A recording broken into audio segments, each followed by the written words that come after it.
Hello friend, Kuldeep sir के नाम से यूट्यूब चैनल में आप सभी का हार्दिक स्वागत है, अभिनंदन है।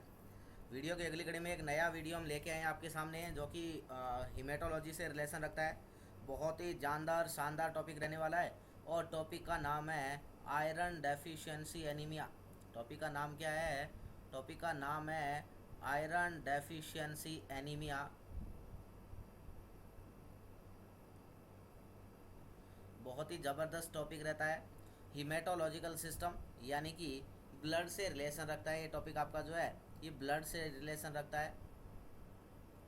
तो इसके अंदर हम पढ़ेंगे कि क्या होता है आयरन, आयरन क्या है, और अगर इसकी कमी हो जाए तो उससे क्या क्या होता है, एनीमिया क्या है, और अगर आयरन डेफिशिएंसी एनीमिया हुआ तो उसके साइन सिम्टम क्या क्या होंगे, इसके कारण क्या होते हैं, बॉडी में आयरन जो है ये आता कहाँ से है, और आता है तो ये बॉडी में रहता कैसे है, कहाँ इसका स्टोरेज होता है, कहाँ इसको जो है संभाल के रखा जाता है, कहाँ इसका ट्रांसफ़र होता है, कैसे कैसे ये बॉडी में काम करता है, और ये सारी की सारी बातें पढ़ेंगे। और अगर बॉडी में आयरन की कमी हो जाए तो इसका डायग्नोसिस कैसे किया जा सकता है कि आयरन कम हो चुका है, आयरन डेफिशिएंसी एनीमिया हो गया है, इस बात का पता कैसे लगाया जा सकता है। ये सारी की सारी बात हम पढ़ेंगे आज के इस लेक्चर में। और हमारा लेक्चर का नाम है आयरन डेफिशिएंसी एनीमिया।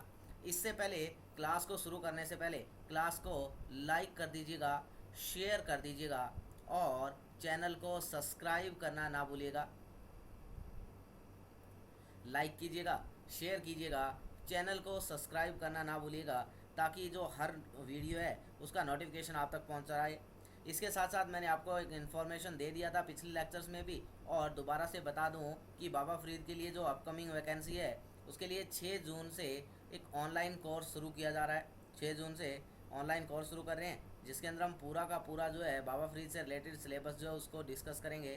तो ज़्यादा से ज़्यादा हमारे यूट्यूब चैनल के साथ जुड़िएगा। और चलते हैं, शुरू करते हैं हम क्लास को। Iron deficiency anaemia. तो हम बात करते हैं क्या होता है आयरन डेफिशिएंसी एनीमिया।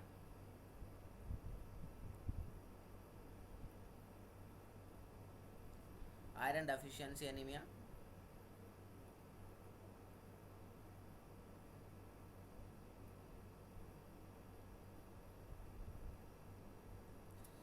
तो क्या होता है, तो ये जो है अगर हमारी बॉडी में क्या हो जाए, आयरन की कमी हो जाए, आयरन यानी कि आयरन की डेफिशिएंसी यानी कि कमी, अगर क्या हो जाए आयरन की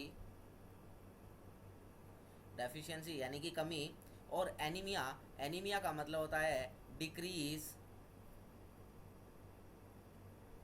RBC count in body, that's may result that's may resulting to difficulty in breathing, difficulty in breathing। कि एनीमिया क्या होता है, तो बॉडी में आरबीसी के काउंट का कम होना, और आरबीसी के काउंट के कम होने की वजह से, उसकी वजह से क्या होता है, पर्सन को डिफ़िकल्टी इन ब्रीदिंग होती है, उसको हम बोलते हैं एनीमिया। तो अगर आयरन की कमी होने की वजह से ऐसा हो रहा है तो उसको हमने क्या बोला, आयरन डेफिशिएंसी एनीमिया। और आयरन डेफिशिएंसी एनीमिया जो है ये कैसा एनीमिया है, तो ये न्यूट्रिशनल डेफिशिएंसी एनीमिया है। कौन से टाइप का एनीमिया रहता है, ये रहता है न्यूट्रिशनल डेफिशिएंसी एनीमिया का टाइप रहता है। न्यूट्रिशनल डेफिशिएंसी एनीमिया का टाइप रहता है। अब हम बात करते हैं कि जो हमारी बॉडी में आयरन है, अगर आयरन की कमी हुई तो उसकी वजह से जो है क्या क्या आगे जाके प्रॉब्लम हमें देखने को मिलेगी। तो सबसे पहले हम बात करते हैं कि जो आयरन डेफिशिएंसी एनीमिया, इससे रिलेटेड आपको कुछ वन लाइनर क्वेश्चन पूछे जा सकते हैं, जिनके बारे में अगर डिस्कस करें तो आपको पूछा जा सकता है कि मोस्ट कॉमन टाइप का एनीमिया कौन सा है। अगर आपको बोले कि most common type of anaemia, most common type of anaemia, most common type का एनीमिया कौन है, तो आपने बोलना है आयरन डेफिशिएंसी एनीमिया।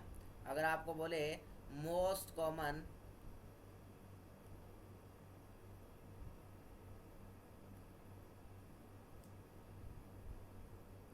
अगर आपको बोल दिया जाए most common type of anaemia in India, तो भी आपने बोल देना है कौन, आयरन डेफिशिएंसी एनीमिया। इसके अलावा अगर आपको बोल दिया जाए कि most common type of anaemia,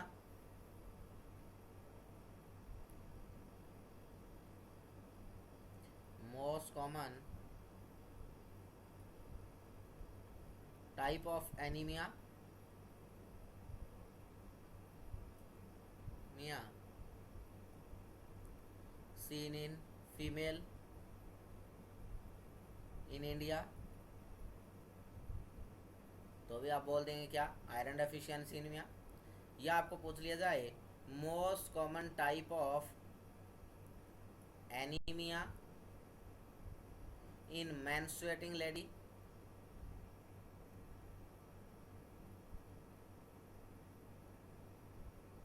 तो भी आप क्या बोल देंगे, तो आप बोल देंगे iron deficiency anaemia.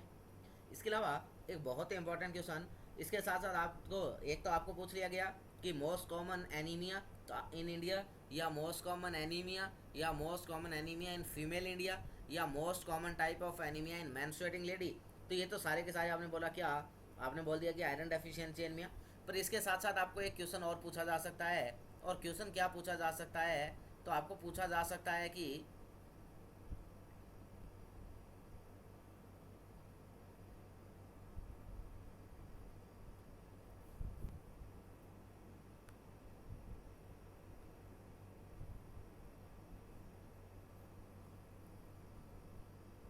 Most common type of anaemia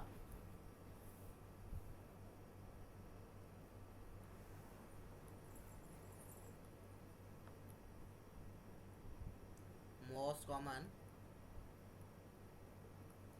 type of anemia seen in children। आपको पूछा जा सकता है कि बच्चों में मोस्ट कॉमन टाइप का एनीमिया कौन सा होता है, तो उसका आंसर क्या रहेगा, तो इसका आंसर आपने बता देना है वो कौन होगा, तो हीमोलाइटिक एनीमिया। क्या, हीमोलाइटिक एनीमिया। अगर आपको बच्चों में पूछ लिया जाए मोस्ट कॉमन टाइप का एनीमिया, तो आपने बताना है हीमोलाइटिक एनीमिया, और इसमें आप कह सकते हैं बीटा थैलेसीमिया। क्या, बीटा थैलेसीमिया।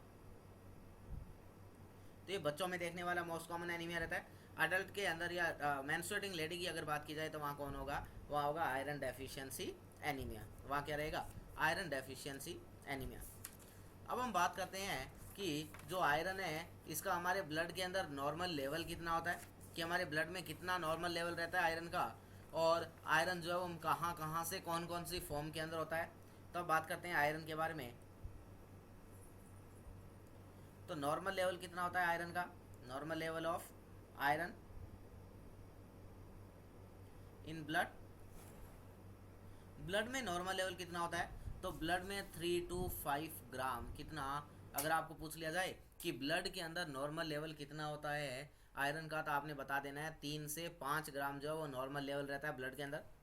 अब ये जो आयरन है, ये आयरन दो फॉर्म के अंदर होता है। आयरन जो है ये दो फॉर्म के अंदर होता है। हमारे ब्लड के अंदर जो आयरन पाया जाएगा वो आपको दो फॉर्म के अंदर मिलता है। दो फॉर्म कौन कौन सी, एक तो होगा फंक्शनल फॉर्म के अंदर, और एक होता है स्टोरेज फॉर्म के अंदर।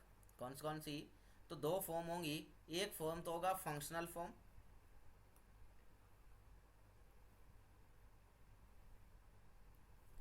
एक फॉर्म तो है फंक्शनल फॉर्म,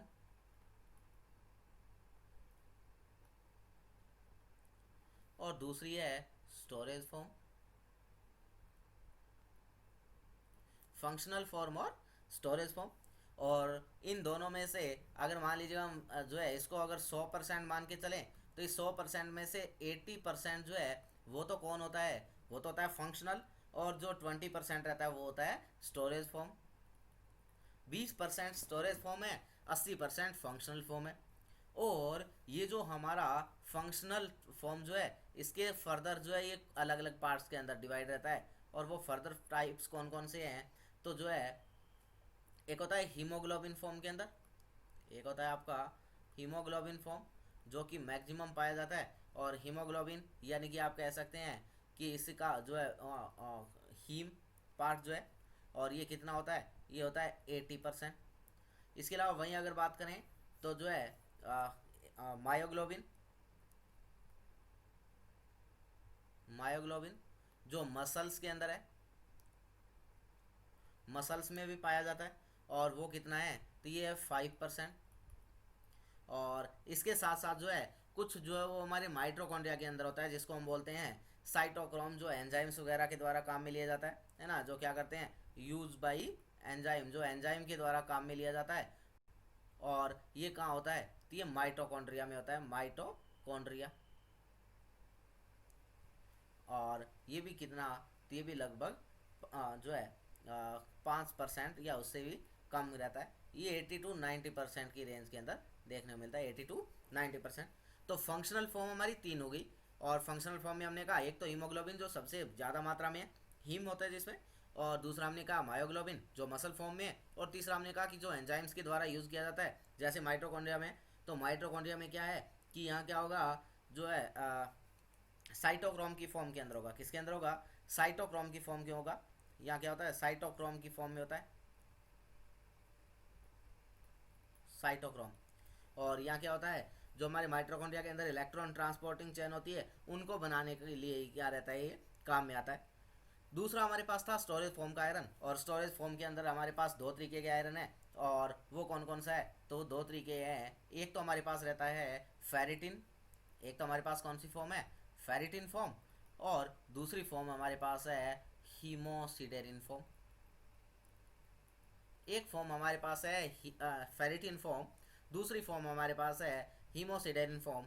और जो फेरिटिन है वो रहता है 2/3 पार्ट, फेरिटिन कितना है, 2/3 तो फेरिटिन होता है, और 1/3 जो रहता है वो हमारा कौन रहता है, हीमोसिडेरिन रहता है। तो स्टोरेज में 2 पार्ट हो गए, फेरिटिन एंड हीमोसिडेरिन। फंक्शनल में 3, हीमोग्लोबिन, मायोग्लोबिन एंड साइटोक्रोम। अब हम बात करते हैं आयरन के बारे में कि आयरन क्या है। तो आयरन की अगर बात करें, आयरन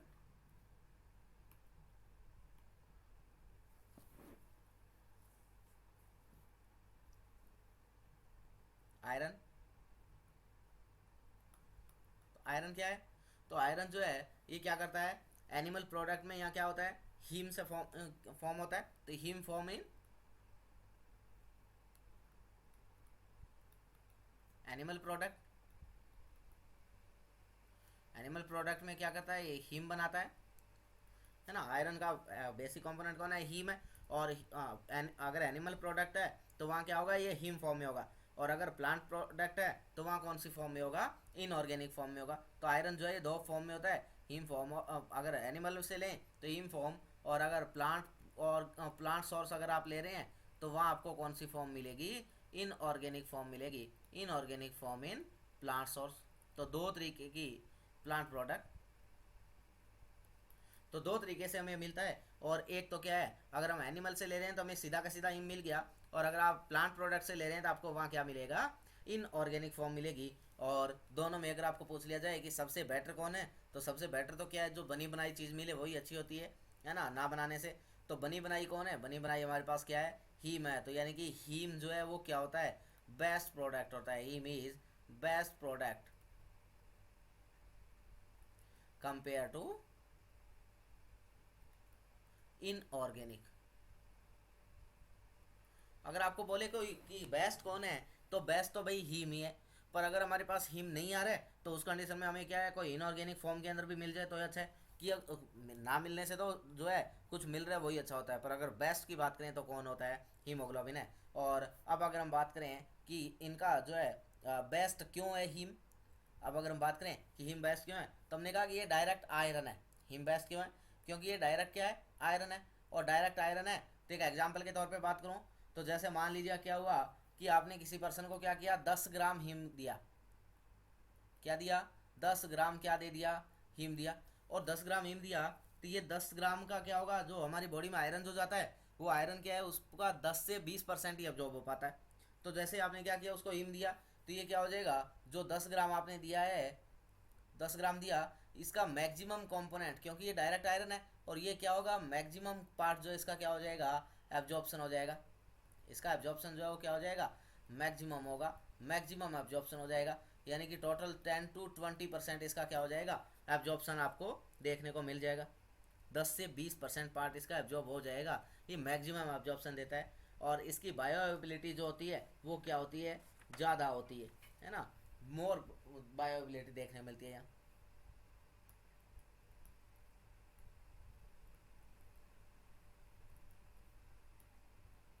मोर बायो अवेलेबिलिटी, इसका बायोएबिलिटी ज़्यादा होता है, यानी कि इसकी खपत कम होती है, बॉडी में एब्जॉर्ब ज़्यादा होता है, ज़्यादा एब्जॉर्ब होगा तो ज़्यादा आयरन होगा बॉडी में, तो इसलिए बेस्ट तो कौन है, तो बेस्ट तो भाई हीम ही है। क्यों, क्योंकि ये ज़्यादा एब्जॉर्ब होता है। दूसरा हमने कहा जो इनऑर्गेनिक फॉर्म है, इनऑर्गेनिक फॉर्म क्या, तो इनऑर्गेनिक फॉर्म अगर आपने क्या लिया, सेम यही अगर 10 ग्राम लिया तो उसमें 1 से 2% ही क्या हो पाएगा, एब्जॉर्ब हो पाएगा। क्या होगा, 1 से 2% ही एब्जॉर्ब होगा। और इसका बायोएबिलिटी जो है वो क्या है, बहुत ही कम है, लेस बायो अवेलेबिलिटी। इसके बायोएबिलिटी जो है वो क्या है, बहुत ही कम है। तो बढ़िया कौन सा है, बढ़िया जो है वो हीम रहता है। अब बात आती है कि जो हम आयरन लेते हैं, क्या ये इतना का इतना आयरन जो है वो हमारी बॉडी में बच जाता है, क्या कहीं लॉस तो नहीं होता होगा इसका। तो अगर ऐसी बात करें तो हमारी बॉडी से जितना आयरन हम डेली लेते हैं उतना का उतना आयरन जो है वो हमारी बॉडी में नहीं रह पाता है।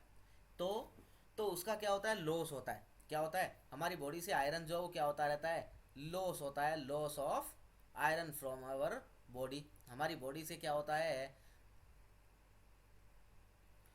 आयरन का लॉस होता है कि जितना हमने लिया उतना का उतना स्टोर होके नहीं रहता है, उसमें से हमारी बॉडी में से खपत हो जाती है, उसकी लॉस हो जाता है। और लॉस की अगर बात करें तो एक मेल पर्सन के अंदर मैं बात करूं तो एक मेल पर्सन में डेली का 1 mg के आसपास जो है वो आयरन का लॉस होता है। 1 mg पर डे एक मेल पर्सन क्या है, आयरन का लॉस करता है, या मैं रेंज में बोलूँ तो 0.5 to 1 mg। वहीं मैं बात करूँ एक फीमेल की, वहीं मैं बात करूँ एक फीमेल की, तो फीमेल डेली का लगभग 1.5 mg जो क्या करती है, आयरन का लॉस करती है। लगभग 1.5 mg पर डे जो है एक फीमेल आयरन का लॉस करती है, या मैक्सिमम अगर मैं बात करूं तो 1.5 से 2 mg तक भी आप बोल सकते हैं, है ना। तो हमारी बॉडी से आयरन का क्या है, लॉस भी होता है। और ये लॉस होता कौन कौन से रूट से है, तो रूट कौन कौन से रहते हैं, जैसे क्या है हमारा फीकल मैटर है। रूट कौन कौन से रहते हैं, तो रूट फीकल मैटर के थ्रू, फीकल मैटर है। इसके अलावा यूरिन के थ्रू भी कुछ मात्रा में, इसके साथ साथ स्वेट के थ्रू, है ना। और अगर फीमेल है तो फीमेल में मेंस्ट्रुअल साइकिल के थ्रू। तो ये 4 रूट रहते हैं बेसिकली। और यहाँ से हमारा क्या होता है, ब्लड का लॉस होता है, इनसे हमारा हीम का लॉस होता है, यानी कि हमारी बॉडी से आयरन का लॉस होता है। तो हमने कहा कि हमारी बॉडी से एक मेल पर्सन है तो डेली का 1 mg यानी कि हाफ टू 1 mg, और एक फीमेल है तो उसमें 1.5 यानी कि मैक्सिमम आप बोलें तो 2 mg पर डे तक का भी क्या होता है, लॉस होता रहता है ना। 2 mg पर डे का क्या हो जाता है, डेली आयरन का लॉस होता है। अब हम बात करें कि जो आयरन को हमने कहा, ये तो बोला कि हम आयरन का हमारी बॉडी से लॉस होता है, और हमने कहा कि हीम जो है वो अच्छा प्रोडक्ट है, और जो है प्लांट सोर्स है वो थोड़ा अच्छा नहीं है। अब इनके बारे में अगर थोड़ा सा हम डिस्क्रिप्शन देखें, हम इनको थोड़ा सा खोल के बात करें इनके बारे में कि हमारी बॉडी में ये आयरन जो है अगर हमने प्लांट सोर्स से लिया तो हमारी बॉडी में कैसे जाएगा, हमारी बॉडी में कहाँ जाएगा, और कहाँ जाके कैसे एब्जॉर्ब होगा। तो पहले अगर इसके बारे में थोड़ी सी बात करें तो हमारी बॉडी में जो आयरन है ये एब्जॉर्ब कहाँ होता है। आयरन के एब्जॉर्प्शन की मैं बात करूं, आयरन एब्जॉर्ब कहाँ होता है हमारी बॉडी में,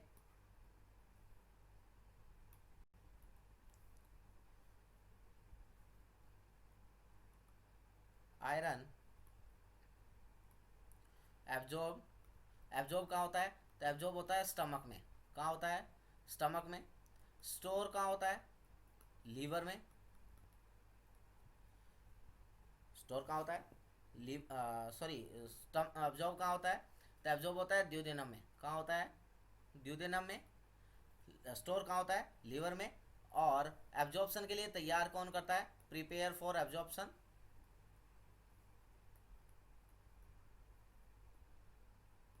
प्रिपेयर फॉर एब्जॉर्प्शन, एब्जॉर्प्शन के लिए तैयार कौन करता है, तो तैयार करता है स्टमक। और अगर आपको बोले कि जो है आयरन जो है वो कौन सी फॉर्म में एब्जॉर्ब होता है, एब्जॉर्प्टिव फॉर्म कौन सी होती है इसकी, एब्जॉर्प्शन की फॉर्म कौन सी है, एब्जॉर्प्शन की फॉर्म की बात करूं तो एब्जॉर्प्शन की फॉर्म जो रहती है वो रहती है फेरस।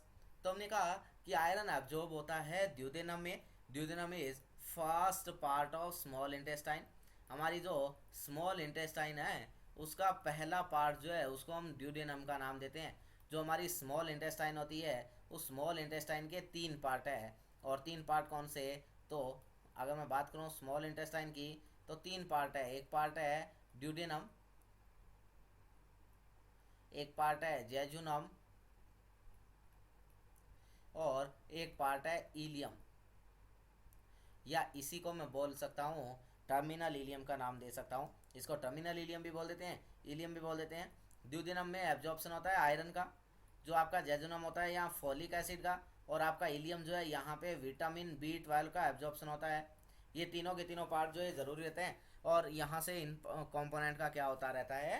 एब्जॉर्प्शन होता रहता है। तो हम कह रहे हैं कि हमने कहा कि आयरन एब्जॉर्ब कहाँ होता है, तो एब्जॉर्प्शन होता है किसके अंदर? ड्यूडेनम में। तैयार करता है इसको स्टमक, प्रिपेयर एब्जॉर्ब होके जाता कहाँ है? लीवर के अंदर। एब्जॉर्प्शन की फॉर्म कौन सी है? फेरस। और जो जब एब्जॉर्ब कर लिया जाएगा तो एब्जॉर्ब करने के बाद इसको ड्यूडेनम से लीवर तक जो भेजा जाएगा वो कौन सी फॉर्म होगी? तो वो होगी ट्रांसफेरेटिन फॉर्म। वो कौन सी फॉर्म होगी? वो होगी ट्रांसफेरेटिन फॉर्म के अंदर इसको क्या किया जाएगा? भेजा जाएगा। अब हम बात करते हैं कि कैसे इसका एब्जॉर्प्शन होगा। ये एब्जॉर्ब होगा कैसे बॉडी में जाने के बाद? ये तो हमने कह दिया कि एब्जॉर्ब कौन करता है? ड्यूडेनम। स्टोर कौन करता है? लीवर। और जो है तैयार कौन करता है इसको? स्टमक। अब ये तैयार होगा कैसे, कौन जो है एब्जॉर्ब करेगा इसको, कैसे करेगा, उसके बारे में थोड़ा सा बात करते हैं हम।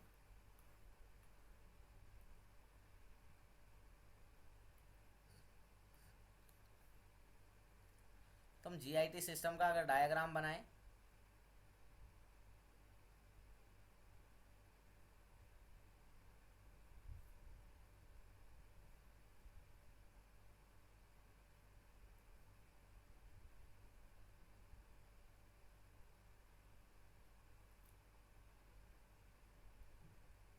ये आपका इसोफेगस है, स्टमक है,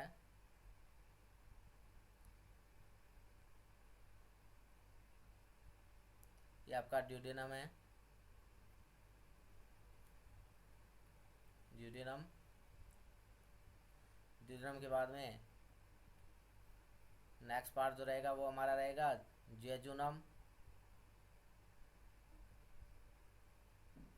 जेजुनम।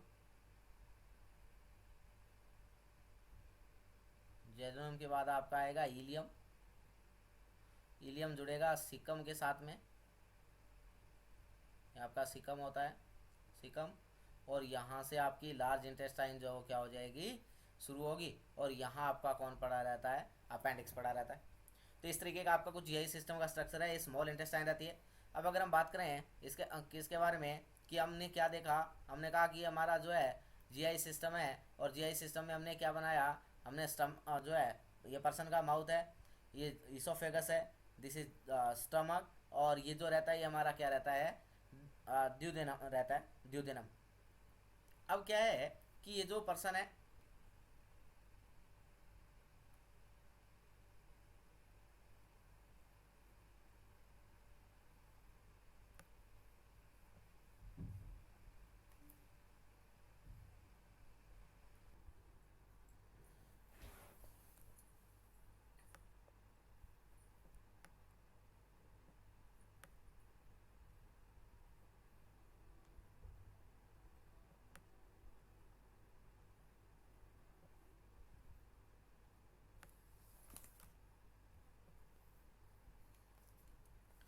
ये हमारा GI सिस्टम का स्ट्रक्चर है। अब हम यहाँ देखें कि हमारा जो ये जो ड्यूडेनम वाला पार्ट है इसको हम थोड़ा सा जो है दोबारा से डायग्राम को जो है ड्रॉ करेंगे। इस पार्ट्स को हम थोड़ा बड़ा करेंगे ताकि हमें जो है यहाँ देखने में आसानी रहेगी इस प्रोसेस को।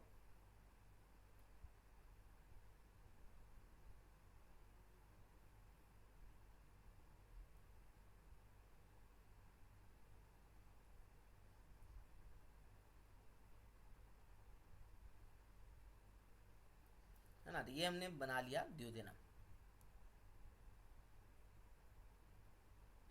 ये हमारा है जेजुनम, और नीचे की तरफ इलियम है। ये हमारा स्टमक रहता है। स्टमक जो है इसकी दो सरफेस होती है। एक जो है ये वाली जो सरफेस है इसको हम बोलते हैं ग्रेटर कर्वेचर। ये वाला जो सरफेस है ये आपका रहता है ग्रेटर कर्वेचर। और ये जो अंदर वाली साइड है इसको हम बोलते हैं लेसर कर्वेचर। इसके अलावा जो है अगर पार्ट्स की बात करें तो ये वाला पार्ट जो है ये रहता है फंडस। ये यहाँ जो है ये बॉडी, यहाँ जो है ये जो है पाइलर एंट्रम वाला स्पेस रहता है ना। तो ये पार्ट्स रहते हैं आपके स्टमक के। और ये जो है ये कार्डिया वाला पार्ट रहता है। चार पार्ट होते हैं स्टमक के, है ना। तो ये इसको हम बोलते हैं कार्डिया या कार्डियक स्फिंक्टर है। इसके अलावा जो है 2 नंबर पे आपका फंडस है, तीसरा जो आपका बॉडी, और चौथा आपका क्या रहता है पाइलोरी स्फिंक्टर या पाइलोरस वाला पार्ट रहता है। अब हम बात करें कि जो हमारे पास ये हमने क्या बना लिया, हमने जीआई सिस्टम का डायग्राम बनाया और हमने कहा ये हमारे पास क्या है, ड्यूडेनम है। ये हमारे पास ड्यूडेनम है, स्टमक है और ये पर्सन है। अब क्या है कि हमने क्या किया, इस पर्सन को क्या किया आपने ऑर्गेनिक फॉर्म के अंदर जो है वो आयरन पिलाया। क्या पिलाया, इन ऑर्गेनिक फॉर्म के अंदर क्या पिलाया, आयरन दिया। और जब आपने इसको इनऑर्गेनिक फॉर्म के अंदर आयरन दिया तो ये आयरन कहाँ पहुंचा, ये आयरन पहुंचा इसके स्टमक में। कहाँ पहुंचा, ये आयरन पहुंचा इसके स्टमक में। और स्टमक में पहुंचा कौन सी फॉर्म के अंदर, ये गया Fe3+। और Fe3+ कौन होता है, तो Fe3+ होता है फेरिक। कौन होता है, Fe3+ होता है फेरिक। ये फेरिक फॉर्म में पहुंचा। फेरिक फॉर्म में जब ये गया तो हमने कहा कि हमारी बॉडी में स्टमक इसको क्या करता है, एब्जॉर्प्शन के लिए तैयार करता है। क्या करता है, स्टमक इसको एब्जॉर्प्शन के लिए तैयार करता है। तो स्टमक ने देखा कि हम Fe3+ तो एब्जॉर्ब ही नहीं होता, एब्जॉर्प्शन किस फॉर्म में होता है, तो एब्जॉर्प्शन की फॉर्म हमारी कौन है, Fe2+। तो स्टमक के अंदर क्या है, यहाँ से इसको कहाँ भेजा गया, इस ड्यूडेनम में भेजा गया। और ड्यूडेनम में बोला गया कि भाई ये Fe3+ फॉर्म में आ रहा है, जो कि हमारे लिए कंपेटेबल नहीं है। तो जैसे ये Fe3+ फॉर्म के अंदर आया तो यहाँ इसके लिए कौन सा हार्मोन आ गया, इसके लिए एक नया हार्मोन रिलीज किया गया था। और उस हार्मोन का या हम बोल सकते हैं एक एंजाइम है जिसका नाम है फेरो रिडक्टेज एंजाइम। क्या नाम था, फेरो रिडक्टेज एंजाइम।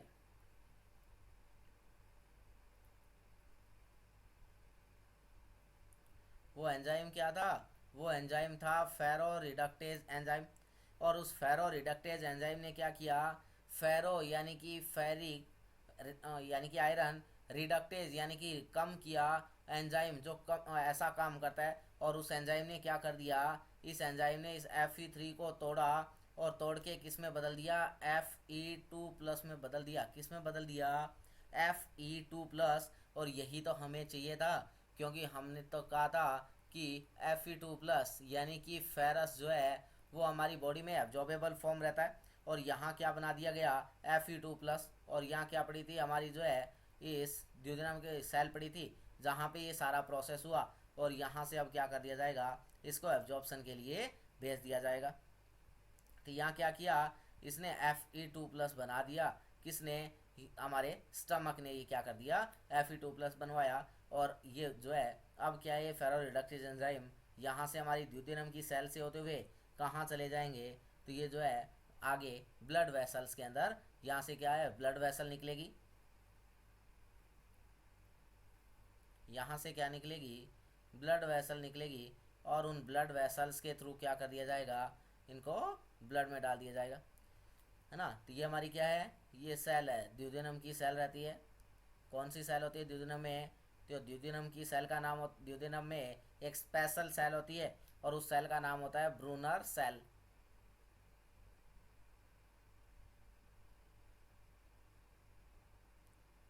अब क्या है कि यहाँ हमारे पास क्या बन गया, फेरो रिडक्टेज फेरस बन गया है। अब यहाँ से क्या किया जाएगा, ये जो फेरस है ये क्या करेगा, क्या किया जाएगा, तो यहाँ से कुछ मात्रा में जो आयरन है, यहाँ क्या होंगे, रिसेप्टर लगे होंगे। यहाँ क्या लगे होते हैं, रिसेप्टर लगे होते हैं। इस तरीके से यहाँ क्या बने रहते हैं, रिसेप्टर बने रहते हैं। इस तरीके से यहाँ क्या बने होते हैं, इन सेल के ऊपर रिसेप्टर बने होते हैं। और ये रिसेप्टर क्या है, यहाँ से जो है ये लगातार जो ब्लड चलता है इसके कांटेक्ट में रहते हैं। ये लगातार किसके कांटेक्ट में रहते हैं, ये इस ब्लड के कांटेक्ट में रहते हैं, इसके अंदर क्या चल रहा है, ब्लड चल रहा है, तो ये ब्लड के कांटेक्ट में रहते हैं। और जैसे क्या है, इनको पता रहता है कि बॉडी में आयरन जो है वो चाहिए कि नहीं। तो अगर क्या है बॉडी में अगर क्या है आयरन की ज़रूरत है, तो यहाँ से इस Fe2+ को क्या है इसके अंदर डाल दिया जाएगा और ये कहाँ पहुँच जाएगा, ये ब्लड वेसल में। अगर बॉडी में ज़रूरत नहीं है तो फिर क्या है, तो फिर यहाँ एक एंजाइम काम करेगा। क्या काम करेगा, एक एंजाइम है जो काम करेगा, और उस एंजाइम को हमने नाम दिया एपोफेरेटिन।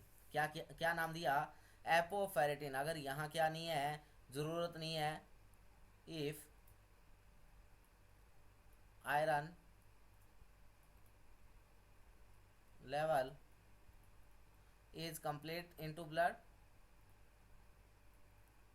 अगर आयरन लेवल ब्लड के अंदर कंप्लीट है तो यहाँ से क्या होगा, एपोफेरेटिन एंजाइम आएगा। क्या आएगा, एपोफेरेटिन एंजाइम आएगा।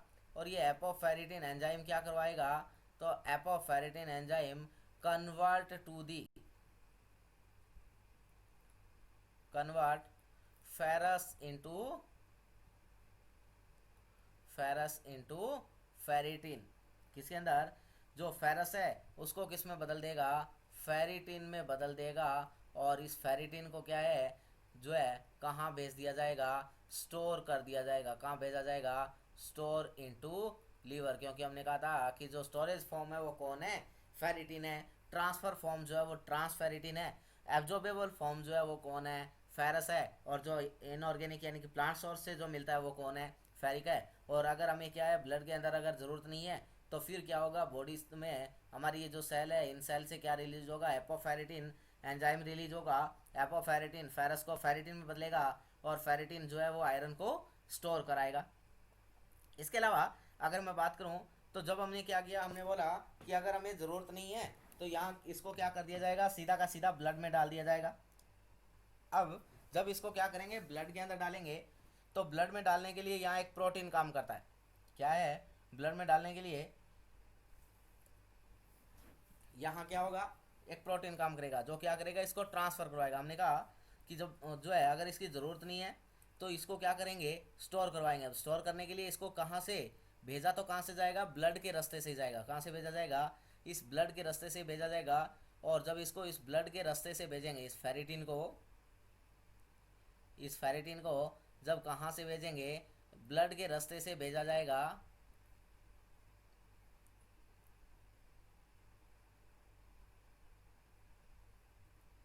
जब इस फेरिटिन को कहाँ से, ब्लड के रास्ते से कहाँ भेजा जाएगा, लीवर के पास में।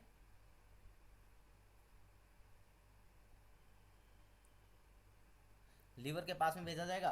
तो यहाँ क्या होगा, यहाँ जो है हमारे पास कौन होगी, एक स्पेशल टाइप की प्रोटीन होती है। जो क्या होता है, हमारी बॉडी के अंदर जो ब्लड ट्रैवल कर रहा है, इस ब्लड में एक स्पेशल प्रोटीन चलती रहती है। कौन चलती है, एक स्पेशल टाइप की प्रोटीन घूमती रहती है। और उस प्रोटीन का नाम क्या है,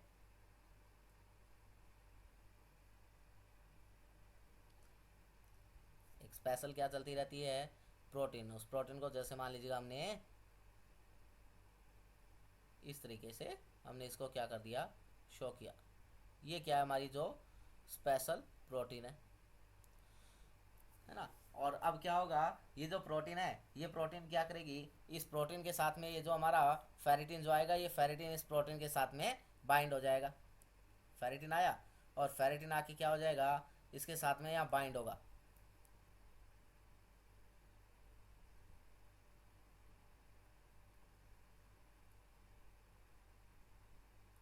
इसके साथ में क्या हो जाएगा, बाइंड हो जाएगा। और ये प्रोटीन अब क्या करेगी, ये प्रोटीन जो है इसको जो है ट्रांसफ़र करवाने का काम करेगी। जिस प्रोटीन के साथ में जहाँ आयरन कनेक्ट होता है, जैसे क्या है एक प्रोटीन है और ये दूसरी प्रोटीन है, तो यहाँ जिस प्रोटीन के साथ में आयरन जुड़ा हुआ होता है उस प्रोटीन को हम बोलते हैं अनसैचुरेटेड प्रोटीन। क्या बोलते हैं, जिसके साथ में आयरन बाइंड नहीं है, आयरन नॉट बाइंड, उस प्रोटीन को नाम दिया जाता है अनसैचुरेटेड प्रोटीन। उसको बोलते हैं अनसैचुरेटेड प्रोटीन। और जिसके साथ में आयरन कनेक्टेड होता है उसको हम बोलते हैं सैचुरेटेड प्रोटीन। उसको क्या नाम देते हैं, उसको नाम देते हैं सैचुरेटेड प्रोटीन। तो यहाँ क्या हो गया, हमारे पास प्रोटीन थी और उस प्रोटीन ने क्या करवाने का काम कर रही थी, वो प्रोटीन क्या करती है, आयरन को बाइंड करती, और आयरन को बाइंड करके क्या करने का काम कर रही थी, ट्रांसफ़र करने का काम कर रही थी। और ये ट्रांसफ़र करने का काम करती, तो इसने क्या किया, जिस प्रोटीन पे आयरन जुड़ा होता उसको हम बोलते हैं सैचुरेटेड प्रोटीन, और जिस पे नहीं जुड़ा होता था उसको हम बोल देते थे अनसैचुरेटेड अनसैचुरेटेड प्रोटीन, है ना। तो जो अनसैचुरेटेड प्रोटीन होती है वो कितनी होती है, तो ऐसे नहीं है कि यहाँ जो है जैसे आयरन आया जुड़ता चला गया। तो यहाँ क्या है कि जो 1/3 मात्रा जितनी प्रोटीन, जैसे मान लीजिए अगर 100 मॉलिक्यूल प्रोटीन की है तो उसमें से 1/3 यानी कि 33 मॉलिक्यूल जो है वो अनसैचुरेटेड प्रोटीन के होंगे, और 66 मॉलिक्यूल जो होंगे वो किसके होंगे, वो हमारे सैचुरेटेड प्रोटीन के होंगे। किसके होंगे, सैचुरेटेड प्रोटीन के होंगे। और एक प्रोटीन के साथ में कितने, तो 2 आयरन के मॉलिक्यूल बाइंड होते हैं। कितने, एक के साथ में एक प्रोटीन क्या करती है, protein bind 2 iron molecule, bind 2 iron molecule. एक प्रोटीन के साथ में 2 आयरन के मॉलिक्यूल जो है वो क्या होते हैं, बाइंड होते हैं। और उसके बाद जैसे आयरन यहाँ बाइंड हो गया उसको हमने क्या बोल दिया, सैचुरेटेड प्रोटीन बोल दिया गया। क्या बोल दिया गया, सैचुरेटेड प्रोटीन बोला। अब ये क्या है, ये जो प्रोटीन है ये कहाँ जाएगी, तो ये इसने कहाँ जाना है, ब्लड के अंदर जाना है। कहाँ जाना है, ब्लड के अंदर जाना है, और ब्लड के अंदर सॉरी लीवर के अंदर पहुँचना है, और वहाँ जाके इस आयरन को क्या करवाना है, स्टोर करवाना है। क्या कराना है, आयरन को स्टोर करवा। तो क्या होगा, यहाँ से हमने क्या कि प्रोटीन के साथ कनेक्ट हुआ, और अब क्या है कि ये ब्लड में जाएगा और जाके वहाँ क्या कर लेगा, स्टोर कर लेगा। तो फिर क्या होगा, जो प्रोटीन हमारी क्या होगी थी, सैचुरेटेड होगी। और जो है हमने कहा कि यहाँ से क्या हो जाएगा, ये ब्लड जो है सर्कुलेट होता हुआ कहाँ पहुँचेगा, लीवर के पास में, और क्या कर देगा, ये जो है आयरन जो है ये कहाँ जाके स्टोर हो जाएगा, ये जो है लीवर के अंदर जाके क्या हो जाएगा, स्टोर हो जाएगा। इसके अलावा अगर हम बात करें कि जो हमारा हीमोग्लोबिन का फॉर्मेशन होता है, वो हीमोग्लोबिन का फॉर्मेशन कैसे होता है, अगर उसके बारे में थोड़ी सी बात करें तो क्या है कि जैसे हमने कहा कि यहाँ से हमारे पास ये जो ब्लड है कहाँ था, ब्लड वेसल में, है ना। अगर हम थोड़ा सा बात करें कि जो हीमोग्लोबिन है उसका फॉर्मेशन कैसे होता है, अगर ऐसा थोड़ा सा बात करें तो जो हमारा हीमोग्लोबिन है, ये जो ब्लड यहाँ क्या हो गया था, हमारे पास स्टोर हुआ। ब्लड जो हमारे पास स्टोर हुआ ये कहाँ पहुँचेगा, हमारे बोन मैरो में पहुँचेगा। कहाँ पहुँचेगा, बोन मैरो में पहुँचेगा। और ये बोन मैरो में जाके क्या करवाएगा, तो बोन मैरो में जाके वहाँ क्या है, जो हमारे बोन मैरो में आयरन है और उसके साथ साथ क्या है, प्रोटीन है।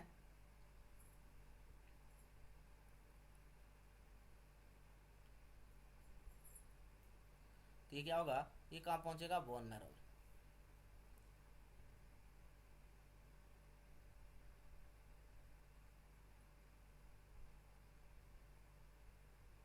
ये क्या है, बोन मैरो है।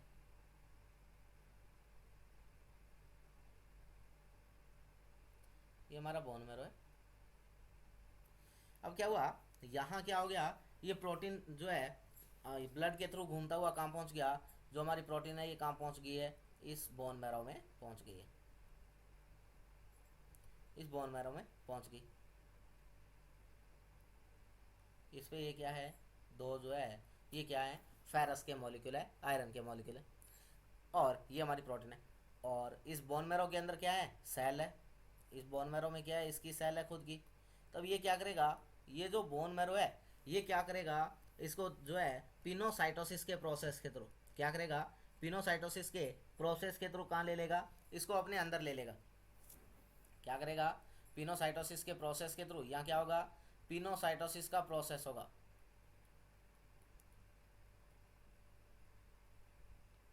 पिनोसाइटोसिस का प्रोसेस होगा। पिनोसाइटोसिस का मतलब क्या है, आपने सुना होगा फैगोसाइटोसिस और पिनोसाइटोसिस, है ना। तो यहाँ क्या होगा कि ये जो सेल है, सेल कौन सी है, तो यहाँ जो ये आरबीसी डब्ल्यूबीसी बनाई जा रही है ना, बोन मेरो, और बोन मेरो में क्या बनता है आपका, आरबीसी डब्ल्यूबीसी और प्लेटलेट, इनका फॉर्मेशन जो है वो कहाँ होता है, बोन मेरो के अंदर होता है। तो यहाँ क्या है, ये आरबीसी बन रही है, और हम कह रहे हैं कि आरबीसी में कैसे पहुँचता है आयरन, उसकी बात हम थोड़ी सी कर रहे हैं। तो हमने कहा कि हमारे पास ये प्रोटीन थी, और ये प्रोटीन कहाँ पहुँची, ब्लड के अंदर, और इस पर जो है 2 आयरन के मॉलिक्यूल लगे हुए थे। तो ये क्या हुआ कि ये जो सेल है, कौन सी सेल, आरबीसी वाली सेल है, ये आरबीसी वाली सेल है। तो इसने क्या किया, जैसे ये पहुंचा तो इसने सोचा कि ये कोई नया मटेरियल है ना, कोई हो सकता है कोई बाहर का माइक्रो ऑर्गेनिज्म होगा, और इसने क्या किया, पिनोसाइटोसिस या मैं बोलूँ एंडोसाइटोसिस के प्रोसेस के थ्रू, यानी कि इसको क्या किया, अपने अंदर इनगल्फ कर लिया। क्या कर लिया है, अपने अंदर इनगल्फ करता है, तो आप कह सकते हैं एंडोसाइटोसिस बोले ज़्यादा अच्छा होगा। यानी कि एंडोसाइटोसिस की प्रोसेस के थ्रू ये इसको क्या करती है, अपने अंदर ले लेते हैं। क्या कर लेंगे, अपने अंदर ले लेंगे। और जब आपने अंदर ले लिया तो यहाँ क्या हो गया, इस तरीके का जो है ये जो आपकी सेल थी, और इसमें ये क्या हो गए, दो मॉलिक्यूल जो वो क्या हो गए, आयरन के और जुड़ गए। क्या हो गया, दो मॉलिक्यूल आयरन के जुड़ गए, और एक इसमें क्या आ गई, प्रोटीन आ गई। एक इसमें क्या आ गई, प्रोटीन आ गई। तो दो मॉलिक्यूल आयरन के और एक प्रोटीन की, और इसने अब क्या कर लेगी, तब ये जो आपका आरबीसी है ये क्या कर लेगी, प्रोटीन तो हमारी बॉडी में काम आती रहती है, तो ये क्या करेगी, इस प्रोटीन को वापस बाहर डाल देगी। क्या कर देगी, प्रोटीन को वापस से बाहर डाल दिया जाएगा। प्रोटीन सेंट आउट, और आयरन जो है ये क्या रहेगा, आयरन इनसाइड, आयरन अंदर की तरफ क्या रहेगा, बना हुआ रहेगा, आयरन अंदर बना रहेगा। तो क्या हो गया, यहाँ क्या कर दिया गया, इसने जो है सेल ने क्या कर लिया, आयरन अंदर लिया और प्रोटीन बाहर छोड़ दी, और इस तरीके से हमारी आरबीसी के अंदर क्या हो गया, आयरन पहुंच गया। और इसको हमने क्या नाम दिया, हीम नाम दे दिया। क्या नाम दे दिया, हीम। और ये आरबीसी के अंदर क्या हो गया, आयरन जो है वो पहुंच गया, है ना। तो इस तरीके से हमारी बॉडी के अंदर क्या होता है, हमारी बॉडी में जो है आयरन का एब्जॉर्प्शन होता है, आयरन का डिस्ट्रीब्यूशन होता है, आयरन का स्टोरेज होता है ना। सारी बातें हमने की कि आयरन स्टोर कैसे होता है, डिस्ट्रीब्यूट कैसे होता है, और आयरन ब्लड के अंदर कैसे पहुंचता है, हमारी आरबीसी में आयरन कैसे भरा जाता है ना। इसके साथ साथ क्या होता है, माइट्रोकॉन्ड्रिया के अंदर भी आयरन का स्टोरेज होता है। कहाँ होता है, माइट्रोकॉन्ड्रिया के अंदर भी क्या रहता है, आयरन का स्टोरेज होता है।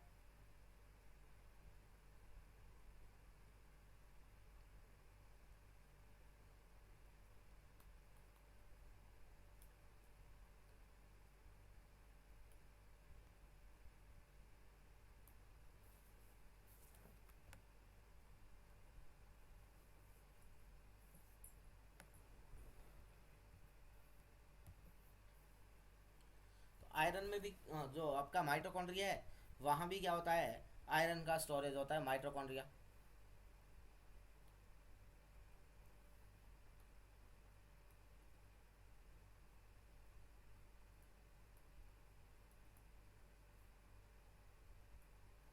माइटोकॉन्ड्रिया, और माइटोकॉन्ड्रिया में कैसे, तो माइटोकॉन्ड्रिया में क्या है कि यहाँ क्या होता है, हमारी बॉडी में जो एंजाइम है ना, हमारी बॉडी में एंजाइम रहते हैं।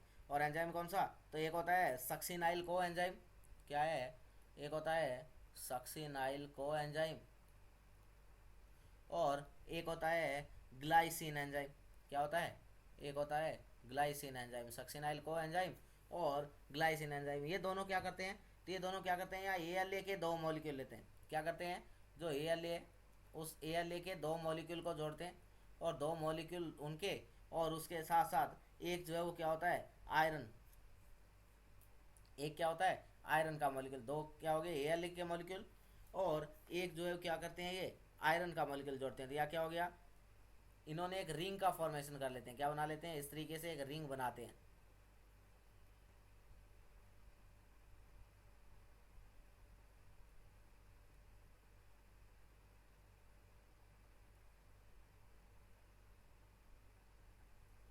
और इनके बीच में यहाँ क्या जुड़ता है, आपका आयरन जुड़ता है। कौन जुड़ता है, यहाँ बीच में आपका आयरन जोड़ देते हैं। इनके बीच में क्या भर दिया जाता है, आयरन भर दिया जाता है। तो चारों तरफ तो क्या होती है, चार तो यहाँ क्या रहते हैं, ए के मॉलिक्यूल होते हैं, और ये चारों ए के मॉलिक्यूल जो है ये चारों के चारों क्या बनाते हैं, पायरल रिंग बनाते हैं। क्या बनाते हैं, पायरल रिंग बना देते हैं। और जो है बीच में क्या कर दिया जाता है, इसके सेंटर में क्या भर दिया जाता है, आयरन भर दिया जाता है। क्या भर दिया जाता है, आयरन भर दिया जाता है। और इस तरीके से ये क्या आपका, ये आपका हीम, और जो है यहाँ क्या भरा हुआ है, साथ में ये जो चारों तरफ जो है ये आपके पोरफायरिन पिगमेंट है। ये क्या है, आपके पोरफायरिन पिगमेंट, है ना। माइटोकॉन्ड्रिया में क्या होता है, आपका आयरन होता है, और माइटोकॉन्ड्रिया में क्या होता है, वहाँ से ही क्या बनाया जाता है, हीमोग्लोबिन का फॉर्मेशन होता है। और उसी के बारे में हम बात कर रहे हैं कि कैसे बनता है। तो हमने कहा कि वहाँ दो एंजाइम होते हैं, सक्सिनाइल को एंजाइम और ग्लाइसिन, दोनों मिलके चार मॉलिक्यूल ए के काम लेते हैं, है ना। दो और दो, चार मॉलिक्यूल ए के काम में लिए जाते हैं। और इसके साथ साथ यहाँ क्या काम में लिया जाता है, तो इसके साथ साथ यहाँ क्या करते हैं हम, जो है प्रोटोपोरफायरिन जो है यानी कि जो पायरोल रिंग वाले मॉलिक्यूल होते हैं, 4 मॉलिक्यूल, उनको जोड़ा जाता है और इनको जोड़ के इनको बीचों बीच जो है क्या भर दिया जाता है, आयरन भर दिया जाता है, या मैं बोल सकता हूँ हीम आयरन बोले यहाँ ज़्यादा बेस्ट रहेगा। आयरन भरेंगे और आयरन भरने के बाद इसके साथ में क्या भर दी जाती है, प्रोटीन भर दिया जाता है। साथ में क्या भर दिया जाता है, प्रोटीन भर दिया जाता है और इस तरीके से क्या हो जाएगा, हमारा हीमोग्लोबिन का फॉर्मेशन हो जाता है। क्या हो जाता है, हमारा हीमोग्लोबिन का फॉर्मेशन होता है। और ये हीमोग्लोबिन जो है ये किसके द्वारा फॉर्म करता कौन है, तो ये एमआरएनए बनाता है। कौन बनाता है, एमआरएनए के द्वारा इसका क्या किया जाता है, फॉर्मेशन। और ये जो पोरफायरिन पिगमेंट जो होता है आपका, ये क्या करता है, इसको जो है रेड कलर देने का काम करता है। पोरफायरिन पिगमेंट का काम क्या होता है, तो ये क्या करता है, रेड कलर देने के लिए रिस्पॉन्सिबल होता है। तो इसलिए जब क्या होगा, ये जाके किसके साथ, आरबीसी के अंदर जाके जुड़ेगा, यानी कि जो हीमोग्लोबिन है ये कहाँ जाएगा, आरबीसी के अंदर जाके फिक्स होगा। तो ये हीमोग्लोबिन क्या कर देगा, आरबीसी के कलर को रेड कर देगा। क्या कर देगा, give red colour to RBC, give red colour to RBC, RBC को लाल रंग देगा। Because because they are porphyrin pigment है प्रेजेंट। यहाँ क्या होता है, पोरफायरिन पिगमेंट होता है और इस पोरफायरिन पिगमेंट की वजह से क्या होगा, जो हमारी आरबीसी है वो कैसी हो जाएगी, लाल रंग की हो जाएगी। आरबीसी का रंग कैसा हो जाएगा, लाल रंग का हो जाएगा, है ना। तो इस तरीके से क्या है, हमारी बॉडी में क्या हो जाता है, जो हमारा आयरन है उसका क्या होता है, डिस्ट्रीब्यूशन, उसका जो है एब्जॉर्प्शन, है ना, हीमोग्लोबिन का फॉर्मेशन, ये सारा का सारा स्टेप जो हमारा देखने को मिलता है। अब हम बात करते हैं कि ऐसे कुछ जो है कारण रहते हैं, कुछ रिस्क फैक्टर रहते हैं जो हमारी बॉडी के अंदर क्या करवाते हैं, आयरन की कमी करवाते हैं। उसके बारे में पढ़ेंगे। कारण,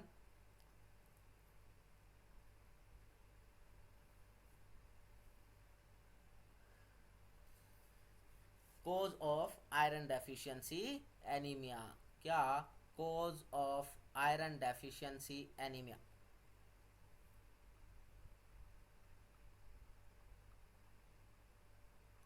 cause of iron deficiency anaemia, कि आयरन डेफिशिएंसी एनीमिया होने के कारण क्या क्या होते हैं उसके बारे में हम पढ़ेंगे। और ये जो हम पढ़ेंगे नेक्स्ट लेक्चर में पढ़ेंगे, जो कि आपके लिए बहुत ही इंपॉर्टेंट रहने वाला है। तो अगर वीडियो आपको पसंद आया है तो चैनल को लाइक करना, शेयर करना, सब्सक्राइब करना ना भूलिएगा। Thank you so much.